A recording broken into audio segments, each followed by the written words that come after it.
हमारे चैनल को सब्सक्राइब करना ना भूलें।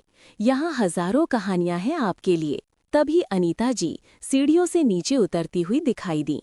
उन्होंने सबकी बातचीत सुन ली थी। मैंने ये सब इसलिए किया क्योंकि आराध्या से पहले मैं आपको पसंद करती थी। मैं आपसे शादी करना चाहती थी। कॉलेज के समय से ही मैं आपसे बहुत प्यार करती थी। धर्मपाल जी, जो अब तक सोफे पर शांत बैठे थे, चौंक कर खड़े हो गए। क्या कह रही हो तुम? हम तो बस अच्छे दोस्त थे। मुझे तो कभी ऐसा कुछ महसूस नहीं हुआ। मेरे लिए दोस्ती से बढ़कर था। मैं सच कह रही हूँ, कॉलेज की समय से ही मैं आपको चाहती थी। आराध्या को भी ये बात पता थी। आपने उससे दोस्ती करने से पहले मुझसे दोस्ती की थी। क्या ये बात सच नहीं है? हाँ, मैंने तुमसे दोस्ती की थी, लेकिन कभी ये नहीं कहा कि मैं तुम्हें पसंद करता हूँ। मेरी दोस्ती हमेशा मर्यादा में रही थी। मगर आपको ये नहीं लगा कि मैंने इतनी जल्दी आपकी दोस्ती क्यों स्वीकार कर ली थी? बहुत कम समय में हम अच्छे दोस्त बन गए थे, मगर मेरे लिए वो दोस्ती से कहीं ज्यादा थी। आराध्या ने मुझसे सब छीन लिया। जब मैंने आपको कॉलेज में पहली बार देखा था, तभी से आप मेरे दिल में बस गए थे। ये बात मैंने आराध्या को भी बताई थी, पर वो मुझसे सुंदर थी, अमीर घर की बेटी थी। जो चाहती थी उसे मिल जाता था। उसने एक बार भी नहीं सोचा कि मैं क्या महसूस करूंगी। आपने भी उसे ही चाहा और आखिरकार वो आपकी पत्नी बन गई। मैं सोचती थी कि शादी के बाद शायद आप दोनों में दूरी आ जाएगी, मगर आप दोनों और भी करीब हो गए। फिर मुझे मौका मिल गया। मैं चाहती तो पहले ही आराध्या को खत्म कर सकती थी, पर नहीं कर सकी। लेकिन जब वो आदित्य के जन्म के समय अपने मायके आई, तभी मुझे मौका मिला। हॉस्पिटल में जब आदित्य हुआ तो उसे खाना देने की जिम्मेदारी मेरी हो गई। मैंने उसके खाने में धीमा जहर मिलाना शुरू कर दिया। शुक्र है कि आदित्य ने उस दौरान दूध नहीं पिया। मैंने आराध्या की बिगड़ती तबीयत का बहाना बनाकर आदित्य की देखभाल खुद करना शुरू कर दी। धीरे धीरे आदित्य मुझे माँ कहने लगा, और वही तो मैं चाहती थी। जब आदित्य ने मुझे माँ मान लिया तो मेरे और आपके परिवार वालों ने हमारी शादी करा दी। मैंने आराध्या को मार दिया, मगर बदले में मैंने बेटे को भी पाला है और पति को भी संभाला है। आप भी जानते हैं कि मैंने कभी पत्नी होने का फर्ज नहीं छोड़ा। हर सुख दुख में आपके साथ रही हूँ। मैंने आदित्य को भी एक सगी माँ की तरह पाला है। और आपने मेरे साथ क्या किया? धर्मपाल जी का चेहरा सख्त था।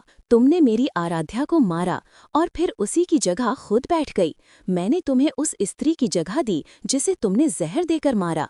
तुम चाहती थी दौलत, प्यार, इज्जत सब, मगर तुमने जो किया वो माफ करने लायक नहीं है। आदित्य ने गुस्से में कहा, माँ बनकर आपने मेरी जान को खतरे में डाल दिया, मेरी सिक्योरिटी में सेंध लगवाई, मेरी पत्नी और बच्चों को मुझसे दूर कर दिया।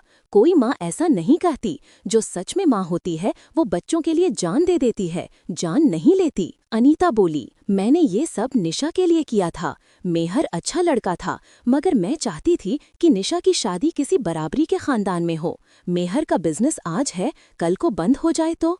मैं अपनी बेटी को उस रिस्क में नहीं डालना चाहती थी। अगर आपको मेहर पसंद नहीं था तो आप खुलकर कह सकती थीं। ये कौन सा तरीका था? पूरी फैमिली को मौत के मुंह में डाल दिया आपने। क्या एक बार भी आपकी ममता नहीं जागी? आदित्य ने तीखे स्वर में पूछा। आपकी प्रतिक्रिया जरूरी है। अगर आपको ये एपिसोड पसंद आया हो तो कृपया कमेंट करें और सीरीज को रेटिंग दें। आपकी राय से मुझे बेहतर लिखने की प्रेरणा मिलेगी।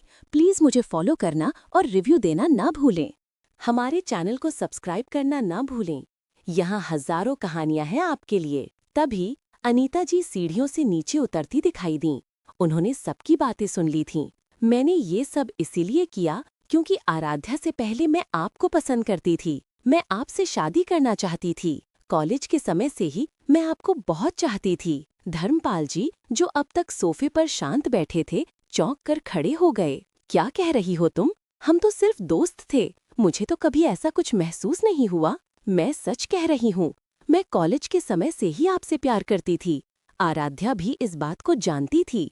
आपने उससे दोस्ती करने से पहले मुझसे दोस्ती की थी। क्या ये बात सच नहीं है? हाँ, मैंने तुमसे सिर्फ दोस्ती की थी। कभी कोई इरादा या सीमा नहीं लांघी थी। मेरी दोस्ती सिर्फ दोस्ती थी और कुछ नहीं। मगर आपने ये नहीं सोचा कि मैंने इतनी जल्दी आपकी दोस्ती क्यों स्वीकार कर ली थी। बहुत कम समय में हम अच्छे दोस्त बन गए थे। मेरे लिए वो दोस्ती नहीं, प्यार था। जब मैंने आपको कॉलेज में पहली बार देखा था, आप तभी से मेरे दिल में थे। मैंने ये बात आराध्या को भी बताई थी। हाँ, ये अलग बात है कि आप थे राजवंश खानदान के इकलौते वारिस और मैं एक मामूली मैनेजर की बेटी। आराध्या मुझसे सुंदर भी थी और अमीर माँ बाप की इकलौती संतान। उसे जो चाहिए था आसानी से मिल जाता था और आपने भी उसी को चाहा। आराध्या को पता था कि मैं आपको पसंद करती हूँ, फिर भी उसने आपको चाहा, आपसे प्यार किया।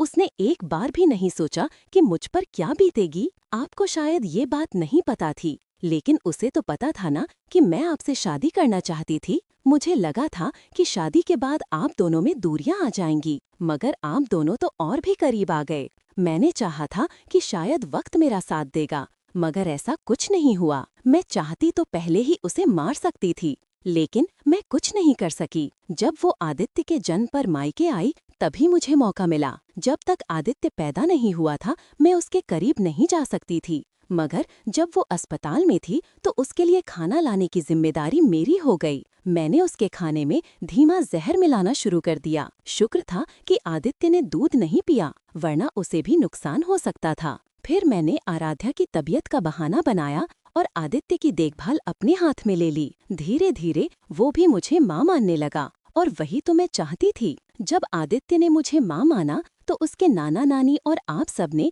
मेरी शादी आपसे कर दी। जो मैं चाहती थी वो मुझे मिल गया।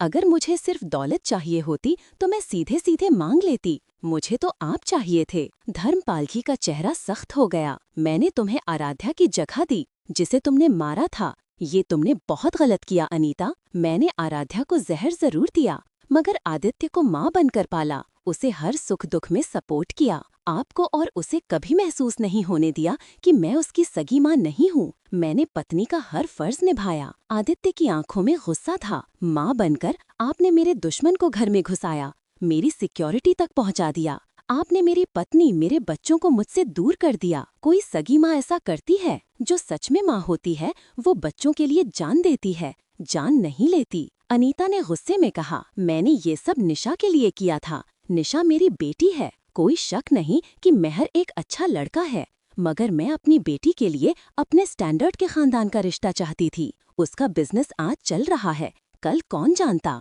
अगर आपको मेहर पसंद नहीं था तो आप साफ साफ कह सकती थीं। ये कौन सा तरीका था मॉम?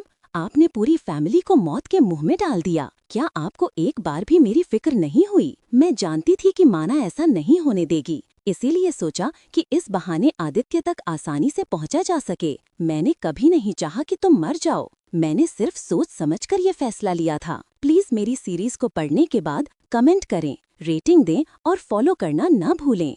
आपकी हर प्रतिक्रिया मेरे लिए बहुत कीमती है।